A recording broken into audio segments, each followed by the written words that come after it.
what's going on in the world of high school football in the state of Texas. As always, our buddies over up in Corpus, South Texas Football Unlimited, Jake and Justin, along with Billy Sweeney and Orlando Guerra.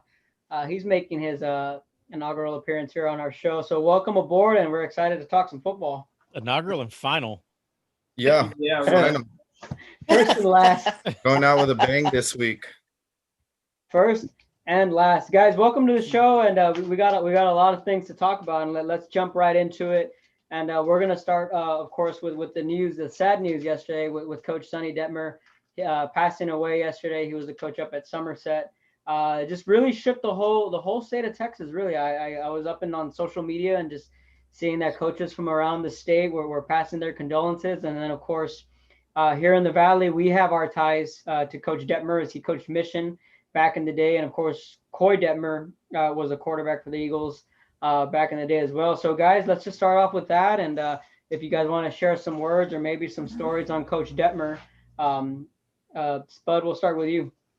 Man, it's always a tough situation, right? Whenever a person like that who's had such a big impact on the game in itself moves on. We had this similar situation here in Portland, like I believe 2 years ago when Coach Akins passed away. If you're familiar with GP football, he pretty much built the foundation and the tradition that, I was a big part of, not his per se team, but just growing up and watching Wildcats before me that watched him. So, people that had an impact from Coach Detmer, obviously they felt it. I think anyone in this room that's played sports before, there's a special bond that you get with your coaches growing up, and it's just tough. And to see people across the state, coaches reach out and, put condolences out there is crazy, the type of impact that man had on the game. And not to mention, he was kind of an innovator, I think, for the spread, which is really used in Texas high school football now. So definitely a loss, but also kind of a blessing that we had a guy like that bring certain aspects to Texas high school football. Billy? I didn't know Coach Detmer that well, but there was a time when we were at the Sports Writers Association meeting one year, and he did a talk. He did a keynote talk, and it was the man had brains on football like you wouldn't believe. He could have been an upper level, NFL coach as far as I was concerned. But I didn't really know him personally, but condolences to the family and everybody that knew him well, because anything out of that, it takes effect on high schools and the kids and stuff like that. So. How about you, Jake?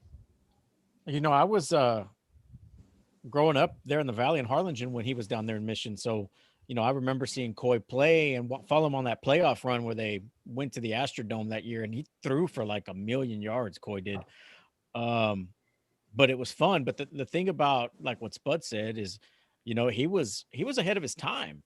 He was a wide open, high flying offense back in the 90s, kind of like how Coach I'm losing brain fart here. I'm having a brain fart. Coach Dodge, Spud, when we talked to him. Like Coach Dodge is the coach. Yeah, I mean they were way ahead of their time. I mean, he was running the spread before they were the spread. They called it the run and shoot back then. So yeah, I mean a lot of folks probably picked his brain a lot and developed the concepts that we have now. So yeah, I mean the state did lose a hero, and again our condolences to the Detmers and the Somerset community and any of his former players and other family members that he had an impact on. Coach Guerra, how about you? And you being the only active coach on this panel, what was that? What was that for the coaching staff around you guys, or just coming from the coach's perspective? I guess since I didn't know him personally, it's kind of a little different. But you have those discussions and through social media, and like you're saying, a lot of coaches just reaching out because even though indirectly, you feel like he played a role in some of their lives and what Texas high school football is. And that means a lot to coaches, and coaches do take that into perspective of, people that have paved a way and people that kind of leave their stamp on Texas high school football. And so you saw those condolences today and yesterday, and same thing with the family. Condolences to the family, the players, those communities that he touched, and that his memory lives on and represents Texas high school football better than you think. Absolutely. So definitely our thoughts and prayers go out to the Detmer family. Moving on, guys, the big news also yesterday was Ben Bolt. For a minute there was going to be no athletics, but now Ben Bolt, yesterday they had that board meeting, and now sports is back there in the Ben Bolt area. And Coach Guerra, let's start with you, and just what's the buzz now in the community, and what was today, day one, being back, having sports back in that community? What was the feel like today? I think it's just a good excitement. Your initial thoughts are kind of hard to take into effect with the whole COVID situation that goes on, and each team in Texas is battling it. And it's up to us and our kids and our community to do our best to steer the kids in the right direction and allow them to have their games and allow them to have their season, not just football, volleyball, cross country, allowing them and those seniors to kind of get to experience that one last time. Because, we've been telling our kids recently, you never know when it was your last time. And it could have been for some of these seniors, and that could have been a complete year ago, and they never would have thought.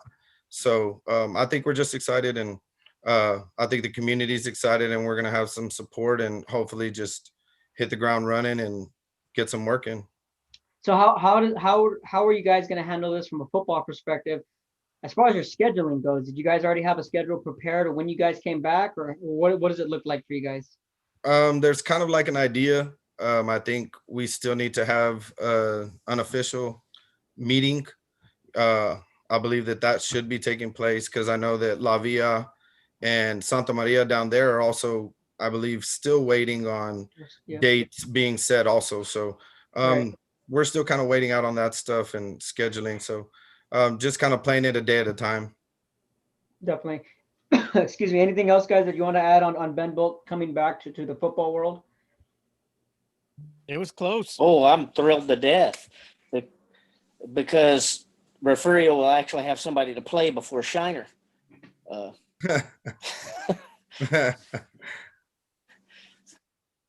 Jake?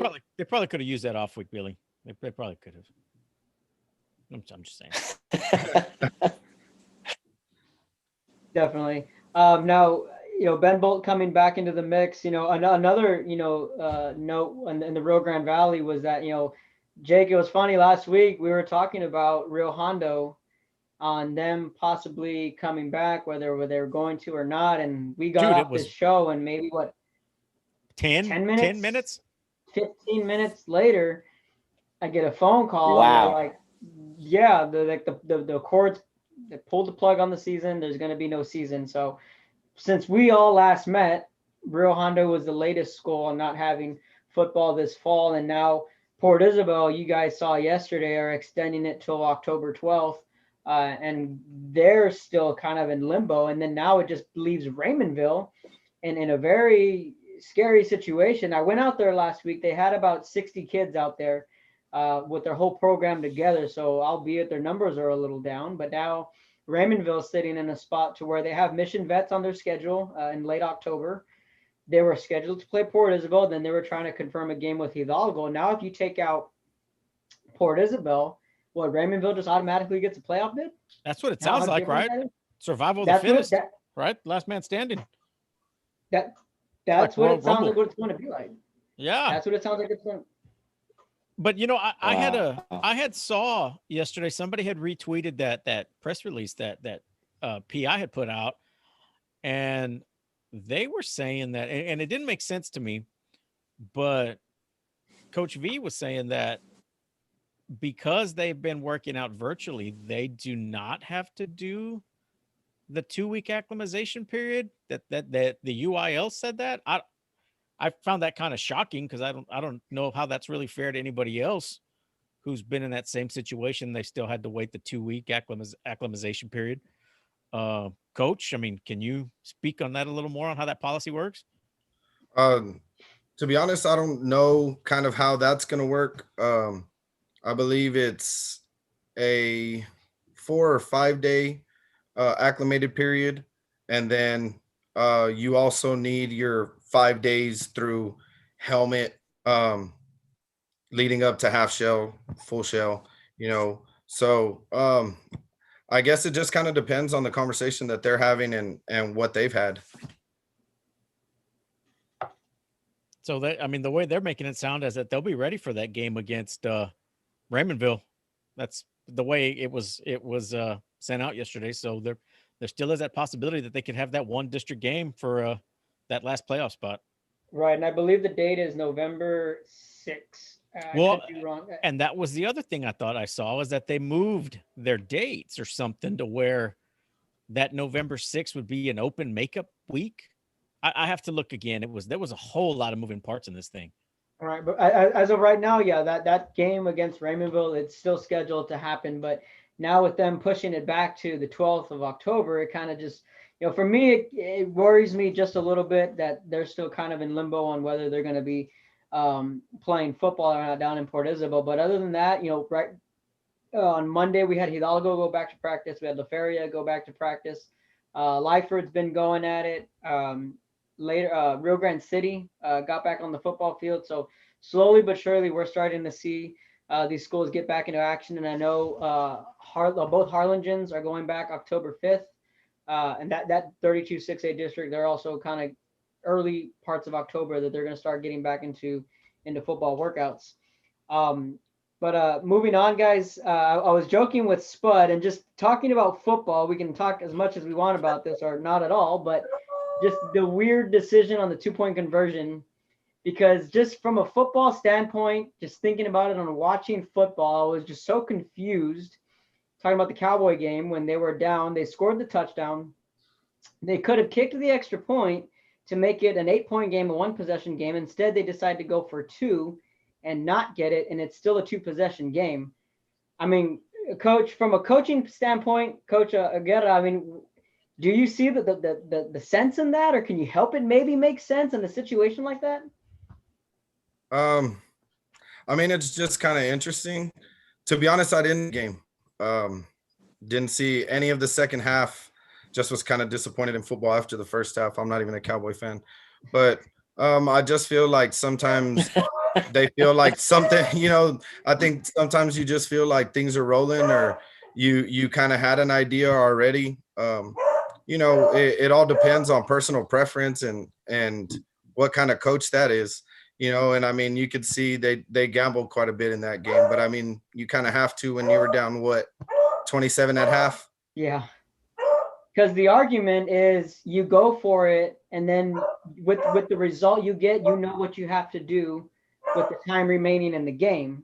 I don't know if that makes sense, but to me, it was like you kick the extra point, you make it a 1-possession game. Now you don't have to score twice. You just have to score once and then go for 2. I don't know. I know, Spud, you wanted to chime in on that. And that last part you brought up, Jacob's laughing already because he knows how much I hate the Cowboys. Oh, no, just the last part you brought up was exactly what they talked about Monday on every single sports show I watched. It's the new analytical thing, right? Exactly what you said. It gives you a chance to see what exactly you have to do with the remaining time left on the clock. I don't think a lot of people maybe like it. Like you said, you like the fact that, okay, I got a point now. No, I need 2 points to tie the game up, or I'm sorry, 8 points to tie the game up. But if you watch kind of the trend of football lately across the board, at least in college and the NFL, it's, the new trendy thing is we have analysts, which have probably been there forever, but you have passing game coordinators, run game coordinators. Like, that is the trendy move. You have an OC, but the passing coordinator gets just as much talk. Joe Brady, for example, last year with LSU. So I think just the move and like the trend in college football and the NFL is they look at analytical shit, and it's kind of the move we're going with. And you might not like it, but man, it's been a while since I did that. And yeah. Anyways, I don't really hate it, but the fact that the Cowboys were down that much and came back, I do hate that. And yeah, I think you're going to see a lot more of that. I mean, that's also something you saw in week 1, 2. A lot of teams went for fourth downs very early in the game. That's a new trend. I think even on their own territory, they're starting to go for it more and more, which you saw Mike McCarthy pulled 2 of them in the Cowboys game and didn't get them. So Yeah. Just be prepared to see a lot more of that.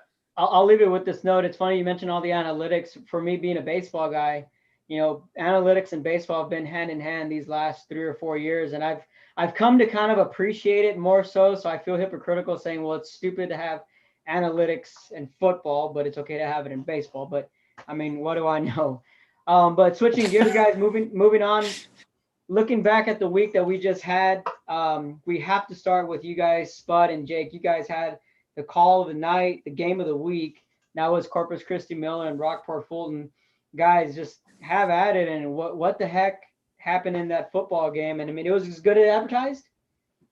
Well, okay. Well, it was not advertised as a good game. Let's be realistic. Okay. Yeah. Everybody outside of Rockport and maybe even some folks in Rockport thought this game was going to be a runaway for Miller, and we talked about it before the game, and Justin ate his crow right after the game. We were just hoping for something entertaining. Hope it'd be close for a little bit, because you know how it gets. You guys know. I mean, these games start running away from you in the second half. I mean, you start running out of stuff to talk about. We were pleasantly surprised, to say the least.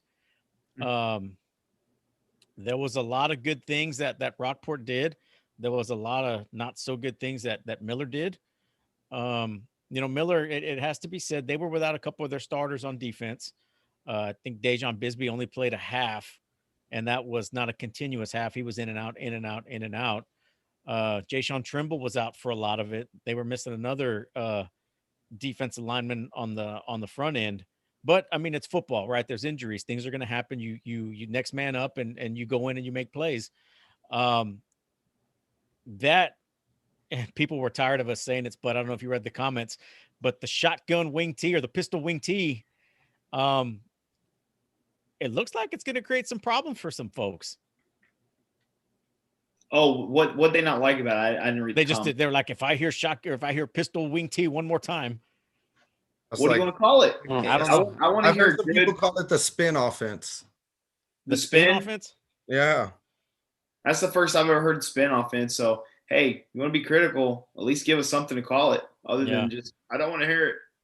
But it's the shotgun wing tee. That's what they're running. Pistol wing tee. Pistol wing tee. Yeah. They are in a pistol formation, and I mean, it looks just like the wing tee, just quarterbacks 3 yards behind the center. So what else you want to call it? Spin's a good one. Spin's cool. I will say I saw a little bit of film on that game a little later because I wanted to just check in. And I mean, a dude that just impresses me is Cyber, at the quarterback position, and just kind of being able to just settle in a little bit into that change is nice. I've seen the kid play baseball, and I'll tell you, he's an athlete straight up on the baseball field too, on the diamond, so seeing him now coming into that, it's awesome to see. And he's Spud called it during the game. He doesn't look like a freshman back there. No. Nah, he made a lot of big time throws. He ran that offense. I think that's the thing that gets overlooked with an offense like that is you have to have a quarterback that can hide that ball. You can't just send anyone back there and tell them, hey, hand the ball off. There's a lot of moving parts to that offense. There's a lot of timing that gets involved in that type of offense, because without timing, you're just going to have the ball on the turf every time because it's so fast. It's bang, bang.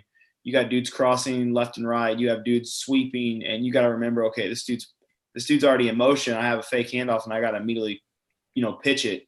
If you get caught up in that handoff, then, either A, you're putting the ball on the turf or that play's blown up. So, if you really go and watch that game, not only did they game plan so well, but he ran that offense, like a seasoned quarterback would. especially for that being the second game of the year. Obviously he's been around that offense his whole life growing up with Coach Seibert as his dad, and his dad's ran that offense forever, and he's been involved in offenses back when I played for him. So, watching him do that was incredible. Not to mention when he did throw the ball, he had some very well placed balls, and especially if you weren't at the game, going right to left, there was a pretty good headwind the first 3 quarters, at least 20 miles an hour probably. Yeah, So if you look at at the bay, if you look a little bit at the some of those throws, they might have looked a little short or a little behind, but I mean he was throwing into some pretty good wind, and I'm probably gonna mess his name up again, but Caden Harder. Hey, right? you got it. There we go. He is a tremendous athlete at what I would call their tight end position, swingman position. He made some great moves with the ball in his hand. He made some great plays in the air to catch the ball. But none of that gets done without our guys, game of the week performers, the offensive line. And I think if you go back to last week's show, I told you what I was worried about the most for Rockport, and this is what made me eat crow, was these guys. I wasn't really doubting them, but just the situation that they were in an offense like that and going against that massive D-line and just, what we've seen of Miller so far, it was the offensive line. If they didn't give him time to throw those passes and keep players off him, which they did a very good job of, I think they opened up a lot of holes. They had 3 running backs go over 100 yards. They played probably about as good as a game you could have played against a team like that. And that's everything that Rockport needed to happen. It did. Excellent game plan. Kids performed. Turnovers, I think they maybe had 2 like actual turnovers, and one almost sealed the deal on them at the 5-yard line. He threw an interception, the one that he threw off his back foot. So there was that one. Threw a pick, and then they had the fumble late in the fourth quarter, which gave Miller well, I was thinking, the drive to end it all. And then, you go to the defensive side of the ball for Rockport, and, the secondary to me, again, I was thinking, okay, I was thinking the defense line linebackers probably had a good chance of, stopping the run. They usually have a pretty good defense over there in Rockport. I was just a little concerned with the secondary. You had Adrian Lloyd, who on the first play of the game, when Miller got the ball, burned him for 55+ yards.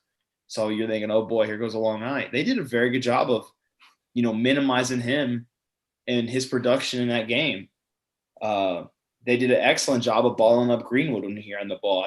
I said numerous times, he's getting yards, but they are tough. He was 2 to 3 yards and he was down. They gang tackled. They did very well. McCullion, he had a really good game. He got banged up a little bit late in that game, but defensively they did a very good job in the secondary. And if the 2 plays for Rockport that were huge, they had an interception in the end zone that stopped a Miller drive. Safety absolutely ball hawked it, and then obviously the big one that got them the go ahead touchdown. I think a lot of people, even being Miller fans, probably didn't understand it. But Coach Evans, me and Jacob seen him call a lot of games, and I told this to a couple people. He's willing to risk it sometimes to catch teams off guard. And it was 2nd and 6 at the 50-yard line with 3 minutes, and Rockport had 1 timeout. And he's a throwing team. He trusted Body. Body put a good ball over the middle to a wide open receiver, and honestly, that safety, he looked probably 3 to 5 yards behind the receiver. He made an incredible play on the ball. He wanted it, and ultimately that interception right there is what really sealed the deal on Miller, because it allowed Rockport to drive. And I was thinking, in my head, okay, if I'm Coach Evans and this offense, if you watched them all night, they drove, they ran the clock, they controlled the game for a lot of it. I would have let them score very early and gave myself at least 1:32 minutes to go. And I thought to myself when Rockport did score, dang, they gave him 50 seconds. Yep. 50 seconds with 2 timeouts, that's not good. And, tough break for Miller on the fumble. Quentin Martinez had a great video of it, so you can't dispute that. And it was a lot more game than I think me and Jacob realized we were getting into when we got there. and it was nonstop action. I mean, from the setup to to the very end, dude, there was no break for us. And I think that's what makes being a part of games like that so special. And hey, moving forward, me and Jacob so far this year, every game we went to has been pretty good. Even our off week when we caught Beeville and Sinton.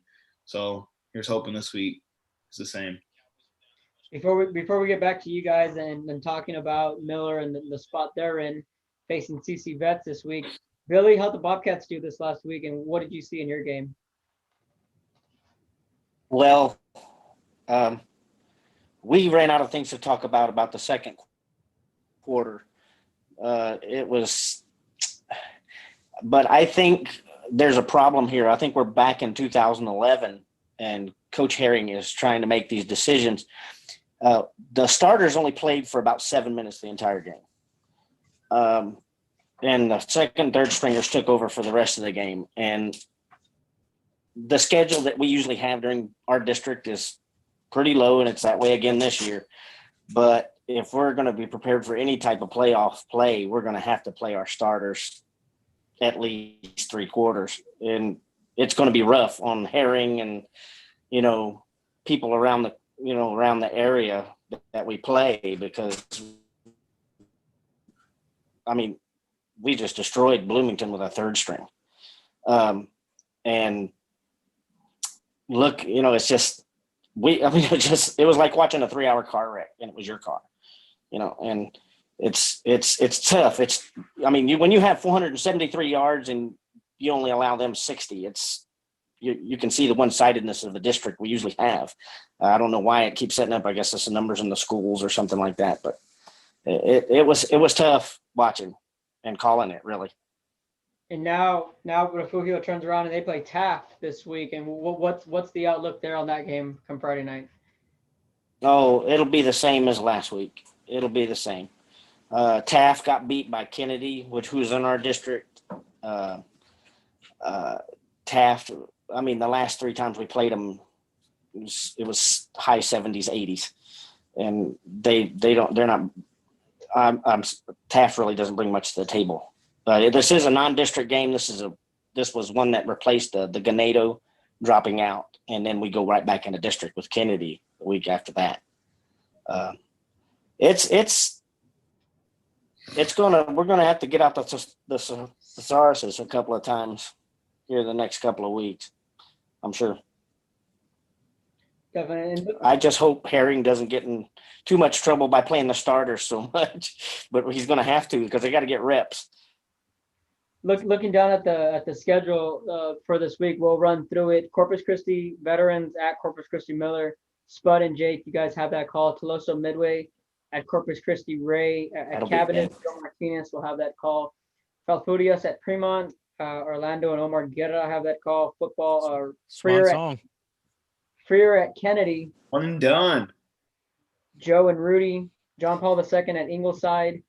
Odom at Santa Gertrudis. Refugio at Taft.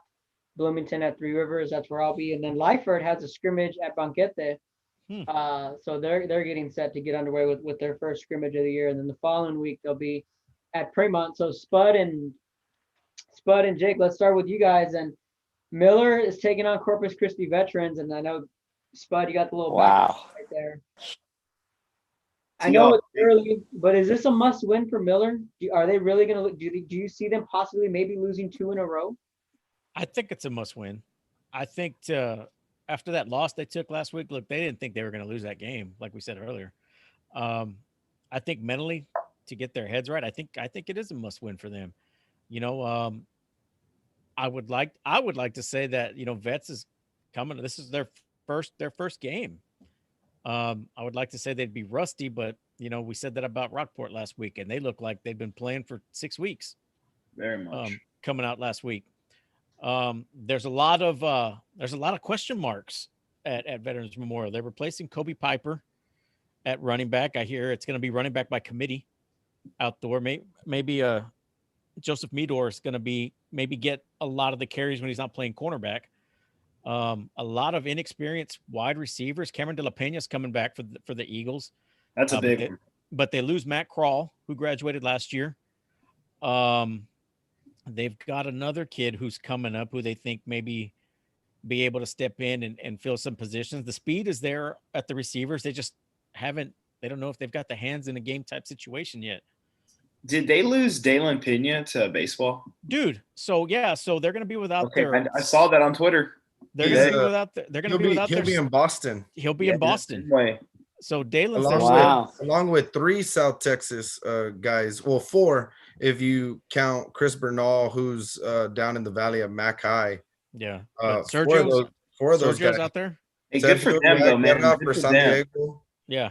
Dalen Pena, so Dalen Pena's a heck of a defensive end, but if you got any chance to watch him play baseball, that dude can rake, and he's a hell of a baseball player too. So hey, more power to him. I do not blame him one bit for that. And the other kid's from Vets too. He's not a football player. I guess they've been trying to get him out there for the last couple of years to come play, but he's not a football player either. But yeah, so they're going to be missing their defensive end, who's been starting since I think he was a freshman. Probably. Because he's going to be out at Fenway, along with Sergio Guerra, the 3-time All-State defensive back there for the Vaqueros. Yeah. Who I guess, Bud, he's out of the 250 watch, right? F250 watch is off, right, Sergio? Yeah. We're guessing Greta, right? I guess that's off, right? Because no more practices and stuff. We've got a running joke with the Guerras. We had him on the show a couple of years ago, and he'd had 11 interceptions every year, right? I think his goal was to get 12 one year. The deal with his folks was he'd get an F250 if he got 12, and I think he ended up getting like 8. I think so. They ended up getting him a scooter. Yeah, Said he was another good one, man. Great kid. He's going to RGV or he's going to UTRGV. Right? Also, Dalen at Texas State. I think I expect him to get a bigger offer than Texas that. State. Still time. Still time. Yeah. But I mean, and then I think the other kid from Vets, I believe he's committed somewhere. I'm not sure. That seems deep. Yeah, but we're straying. So there's a lot of question marks on the veteran side as well. Not just the Miller. The Miller is, how do they respond to that loss? Can they take the run better?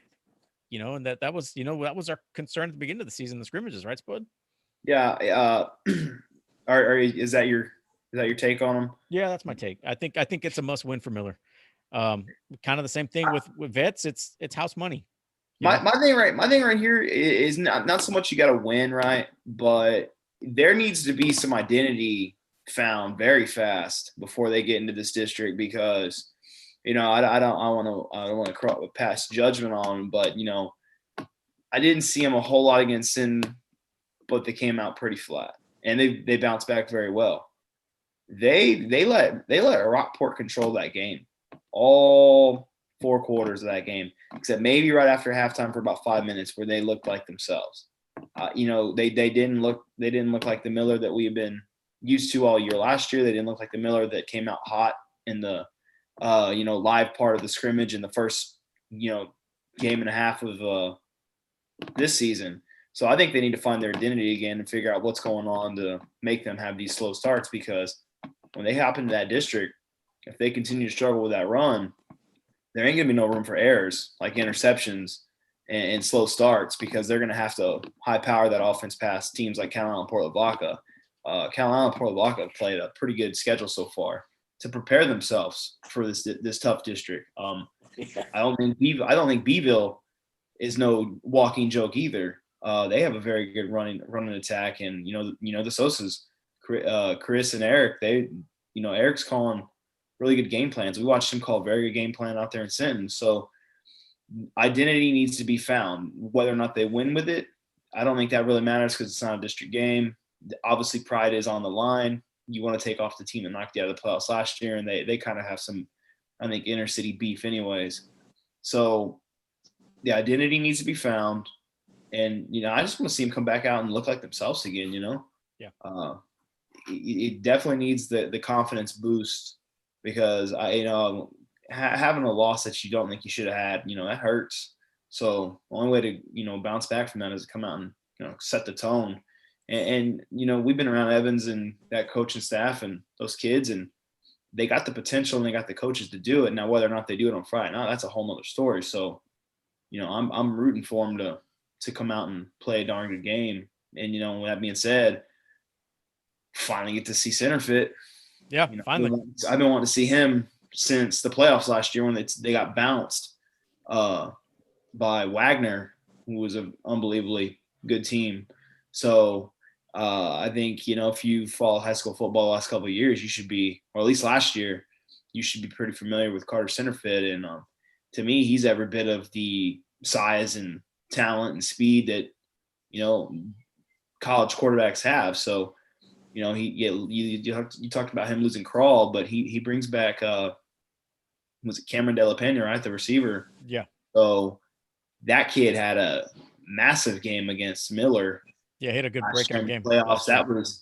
He pretty much essentially was the Achilles heel to Miller in the playoffs last year. So I think you're going to see a pretty good connection there with those two. Now, whether or not the other receivers and Carter get off to a blazing start, that's to be seen. But, this is a big game. It's a good game. And I think we'll see something along the lines of what we saw last year in those two games. Very close, very down to the end, and both teams fighting it out. So that's my little spiel on the Bucks and Eagles.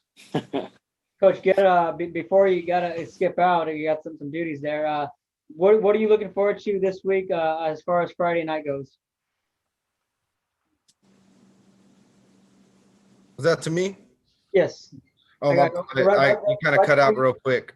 I go right before you have to go. We're gonna sign you off in a bit. I go before you go. Anything you're looking forward to come Friday night? I think it's gonna be definitely interesting. I know these two teams scrimmaged, and I covered the scrimmage earlier between Foul and Fremont, so I think it'll be interesting to see it in a game setting. Foul coming off a loss, but a well put together game. A little more than what they had the week before. From what I've seen, they've improved each week. Their offense kind of got going. I think their quarterback was up for player of the week. He looked pretty good. They had some chances, just kind of slipped away. But I think it'll be a pretty good game, and it'll be my last game with Rio. So, it's kind of the last week of getting all this stuff done. And, I've enjoyed it. It's definitely been different. My dad's my camera guy. So I think this last week we ran into some difficulties having to run all the way across the field, reset up. I think we missed about a quarter of our game. But when we came on, it was good, because when we came on, it was a 14-7 ball game, and it turned into a really good one really quick. So it worked out, and I think it's just been good. But I definitely think Friday it's going to allow Foul to kind of see how they can respond. And I think it's going to allow Fremont to kind of see what they have after, I think they came off a win against Marine Military. Right. So I think it's going to be a pretty good little matchup. I don't know the last time these teams have played a regular season game. I know I graduated in 2009, and the last time they had played was in 2006, I think my freshman year. 2005-06 was the last time I think Found Fremont had an official football game. I don't know if they played last year. I know they scrimmaged the year they brought football back 2 years ago. I don't know if they played a regular season game last year. And I don't believe so. And that's why I'm saying, I mean, it as much as you would say it's kind of big for the communities. I don't know how that's going to kind of work out. I just think everybody's still kind of excited. Everybody's getting to play and kind of do their thing, but I'm sure it's going to be a good one. I know Fremont took it to him in the scrimmage a little bit. I think it was 2-0. So I'm sure that there's a little bit of a want to coming from the Foul side also. So it should be a good matchup. I'm excited. Yeah. I'm excited. Definitely. Coach, well, we're going to let you go. Thanks for coming on and joining the show, and thanks for everything you've done. Appreciate it, guys. Take it easy, Coach. Yeah, guys, Fremont, they got that win against MMA this last week, and you talk about a slow start for Fremont. First play, they fumble. They fumbled, I think I want to say 2 or 3 times on those first couple of drives. It was a really, really sloppy start between them and MMA. And MMA was a team that was coming in who they had no reps, no preseason.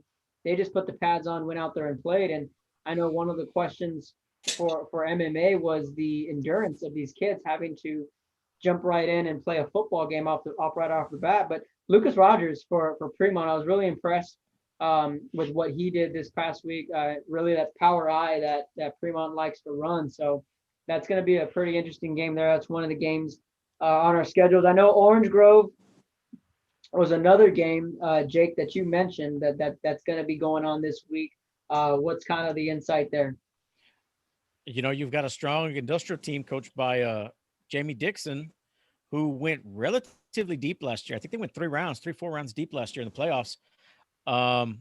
Who lost? I think their only loss is to Hallettsville, who's been beating the brakes off people. And then you've got Orange Grove, and everybody's seeing what Orange Grove is doing. They've got a bunch of kids that are putting up some great numbers. In this district, it's Orange Grove, Industrial, Ranzas Pass, Goliad, Edna, and Mathis. So, my opinion, I think the winner of this game's got the inside track for the district championship. Spud, any insight on that game? I feel the same way Jacob does. If you look at that industrial team, they have done very well in the past. They lost to a very good Hallettsville team last year. Orange Grove's coming off a pretty good start so far of the season, so they're going to want to keep that momentum going forward. I'm pulling for the Dogs as they're a little closer to us anyways, and we enjoyed having the boys on the show. So I think you're going to see a very good game. Probably like what Jake said, it's been very overlooked, but expect to see if you do get highlights or a chance to see something on it, it's probably going to be pretty close. The second game I know you guys wanted to talk about was Cal Allen and Gregory Portland. Spud, you can take the lead on this one. I was going to say, Spud, you're batting leadoff on this one. Man, you can't talk about this game during football season. It's been a little lackluster, not gonna lie, for us, but it's GP's first game of the season, so I'm excited to see what we got.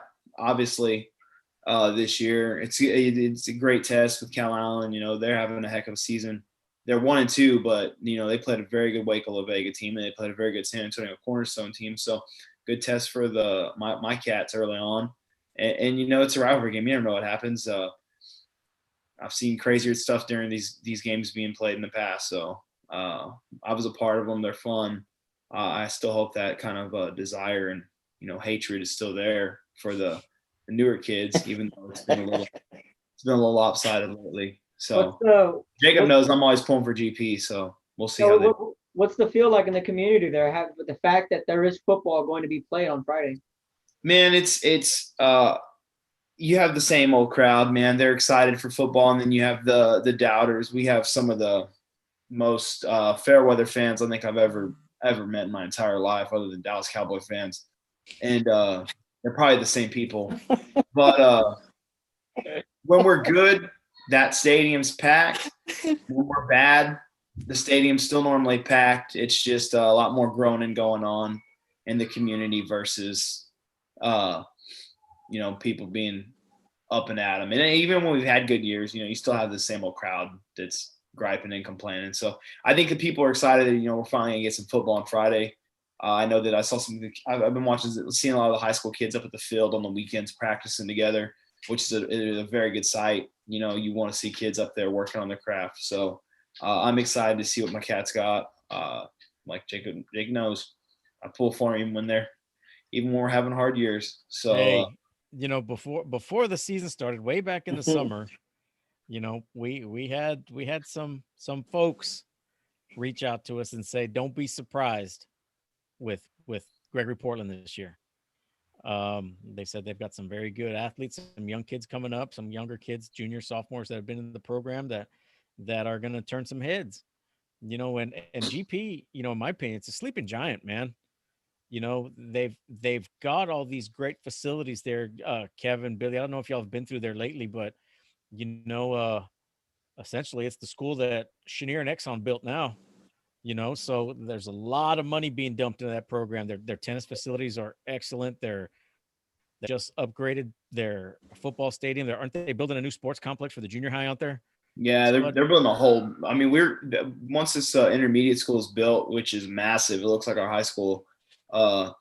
we'll have all brand new elementaries through middle schools. They're supposed to, I think, be a football complex and baseball complex behind it. I know that I got a sign in my yard right now for a bond that's going to essentially, what I'm assuming is to build a new high school with the land they're buying, make the high school our junior high, and then build the baseball, softball, and natatorium kind of where the old gym is and behind where our football field is where we used to practice. So definitely we got the money. We have the kids, man. We really do. We have it coming in. It's just it's been a process since pretty much I left high school. We've had some good years in there. Bill Bisbee's kid, Devin Bisbee, carried us a couple years after I left. And, like Jake said, it is a sleeping giant. And I do have faith that it'll turn around. So we'll see. Coach Rhodes is an excellent coach. I know that they brought in a couple new coaches. I think Coach Kilgore's a rerun that he was there a little while back. So he's going to be the OC. And like Jake said, again, we did have some people reach out to us about younger kids in the program that are actually staying in the program. So that's going to be a huge one too. So I'm looking forward to it. And, fingers crossed, man. I want to get back to the playoffs. It's been a minute. Billy, any final thoughts before we wrap up here on maybe whether it's the OG game or the Cal Allen game? Well, which game do you think is going to be better, the GP Cal Allen or the Veterans Memorial Miller game? Oh, Vets and Miller. Yeah, Vets and Miller. Both games I would love to be able to watch. It'll probably be much better than the game I'll be watching. But on your phone. I think Miller has it too. I think Miller has it too. I think they have a chance to beat Veterans Memorial, and that would be a big carrot. Oh, that's definitely a staple. That's a staple win. That's one of those. That's a win to like. Okay, we forgot about Rockport, And I just want to reiterate that fact too, since Billy brought that up. Rockport is a damn good team. That Rockport team that came out and played on Friday night, that was a good team. Yeah. Those kids, other than the fact that their quarterback is a true freshman, those kids are good. And I think they got overlooked just with everything going on. And, hey, they're coming off of essentially a 2-point conversion last year from beating the state finalist Wimberley Texans to, they got a – and they were, mind you, they were dealing with a quarterback last year who was realistically a running back. They have a quarterback who can throw now with a tight end that shows that he can catch. So you add that to that offense that's already running with 3 running backs like that, they're gonna be tough to beat. Yep. So and now you throw. Now you can throw. So don't sleep on the Rockport team. Don't overlook them. Don't think that Miller's overrated and Miller's overhyped. That's something that irked me all week was, Miller's overrated, Miller's overhyped. How about the fact that maybe Rockport's really good? Yeah. Let's use that take. I don't think with this preseason stuff, Rockport got enough credit coming into the season. Not at all. And I noticed one thing too. Their fans and some people kind of seem like they're a little disappointed they didn't move up higher in the rankings. My thing is to y'all, enjoy it. Being unranked is probably so much better than being ranked. Of course, everyone wants, we're ranked number 1 in state. I'll rank number 5. But ask Billy, how big of a target does that put on your back every single week? Every week, you are a massive target. And when you underperform, you look like a fool. And that sucks to say, but you never want to be a team that's ranked number 2 in state. In round 2, you got bounced by a team who was overlooked. They were unranked, and everyone's like, "Oh wow, they were overrated." Maybe that team that was not ranked was a lot better than what people give them credit for. I've seen it many times in the high school playoffs. You'll see a team get in there and they put together all the time. So enjoy not being ranked because you don't have as big of a target on your back. So that's my take on that. I was reading that this week on comments. I'm like, you don't want to be ranked. Yeah, it's nice, but to not be ranked and be good is even scarier. And overlook you. And you see how skeptical. Everything comes. Yep. Miller, people are forgetting that Miller's replacing 3 receivers: Ralph Rodriguez, Cassius Clay, Zeke Moya. They're double because they're losing Cassius Clay in the secondary. They have freshmen and sophomores back there with that Adrian. So Miller's a young team, and other than Andrew and Austin are 4-year starters there. Adrian's a 2-year starter. Yeah, so they're they're a young team, and they're still, like you said, still trying to find their way. Ethan Greenwood is a sophomore, I think, and McCullion's a junior. You know, They didn't get blown out of that game. No, I mean, no, and so Miller is not bad. Miller is not a bad team. no. So it'll be interesting. But I mean, that's all I got. Definitely. Well, that just about wraps it up, guys. And again, be sure tomorrow night we do have some football. Oh, wait, I do have one more. I have one more. We talked to the large angry man. Oh, we were able to speak to the large angry man, and he may be making an appearance again this week at the Flower Bluff Rockport game. He'll be there. So be on the lookout. He'll be there. He's the loud one, very large guy. The loud one, very large. So. Bam. Call him Bam. Yeah. Big agitated man. Yep. Big agitated man. Beeville at Moody. That's tomorrow night at Buck, 7:00. Mark will have the call from there. I'll be down at Cabinets, Corpus Christi, London at Carroll. That game also at 7. And then Friday night, Taft and Refugio. Billy, you'll have that call. And then at Buck, Spud and Jake will have the call between Corpus Christi Miller and Corpus Christi Veterans. And then I will be back up in Three Rivers as Bloomington is on the road taking on the Bulldogs. So that's where I'll be. We'll put our schedule, our slate later tonight, if not early tomorrow morning, so the fans can know where we're going to have our volleyball and football coverage coming on Friday. But tomorrow there will be 2 games on Real Sports Live. So be sure to check us out on social media at Real Sports Live on Instagram, Twitter, and Facebook. Subscribe to our YouTube channel, Real Sports Live as well. Jake, Spud, Billy, good chatting football, and guys, safe travels, and we'll see you all at the games. Take it easy. All righty.